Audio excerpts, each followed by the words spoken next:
എൻ്റെ പഴയ സിനിമയിൽ ഒരു സാധനം കൊണ്ടുവരില്ലേ, പുതിയതെന്തെങ്കിലും കാണിക്കുന്ന പറഞ്ഞുകൊണ്ടിരുന്നത്. ഞാനങ്ങനെ ചിന്തിച്ചിട്ടില്ല. ഞാനെപ്പോഴും തന്നെ ചോട് പറയും, അത് അത് വേണോ, അത് പുതിയതെന്തെങ്കിലും പുതിയ ഇല്ല കേട്ടോ, ഇത് ഞങ്ങളുടെ ഒരു ഇതിന് സന്തോഷത്തിന് വേണ്ടിയിട്ടുള്ളതാണ് എന്ന് പറഞ്ഞിട്ടാണ്.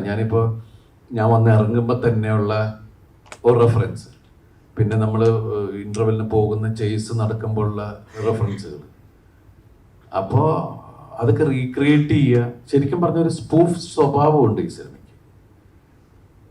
ലാലേട്ടനെ കൊണ്ട് നമുക്ക് കാണാൻ ആഗ്രഹിച്ച സാധനങ്ങൾ ഇപ്പോൾ പുള്ളി പറഞ്ഞ പോലെ ഒറ്റ സിനിമയിൽ തന്നെ അതിൻ്റെ മെയിൻ സാധനങ്ങളൊക്കെ എടുത്ത് മുണ്ട് ഉരുള്ള അടി, കാല് ഇതാക്കല്, അങ്ങനെ ഒരുപാട് സാധനങ്ങൾ. പിന്നെ ഇതൊരു ലാലേട്ടൻ തന്നെ പറഞ്ഞ സാധനം, എന്നിതൊരു എന്താ പറയുക, ഒരു വെറുതെ ഹൈപ്പ് ഉണ്ടാക്കുക. എന്താ പറയുക, അതാണ് തുമ്മുമ്പയ്ക്കും മണ്ണൊക്കെ ഇങ്ങനെ എയറിലേക്ക് പോകുക.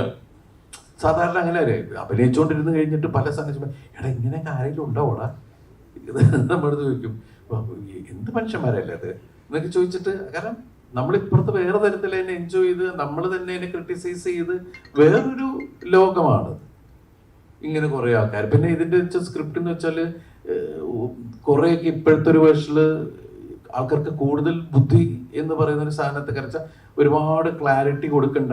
അത് ജനത്തിന് ഇപ്പം നന്നായിട്ട് മനസ്സിലാവാതെ ഇങ്ങനെയാണ് കണക്റ്റഡ്. സിനിമ ടോട്ടൽ കണക്ട് ചെയ്ത് വരുമ്പോൾ എല്ലാം നമ്മുടെ ആൾക്കാരാണ്, വിനീതിൻ്റെ ടീം മാത്രമാണ് ഓപ്പോസിറ്റ് നിൽക്കുന്നത് എന്ന് പറയുന്ന ഒരു കണക്ഷനിൽ ഇങ്ങനെ കൊണ്ടുവന്ന് എത്തിക്കുക എന്ന് പറയുന്ന ഒരു രീതിയൊക്കെ ഉണ്ട്. അപ്പോൾ ആ സ്പൂൺ ഫീഡിങ് അങ്ങനെയുള്ള സാധനങ്ങളൊക്കെ മാറ്റി നിർത്തിയിട്ടാണ് പിന്നെ ഇപ്പം നിങ്ങൾ കണ്ട സിനിമയിലേക്ക് എത്തിയത്.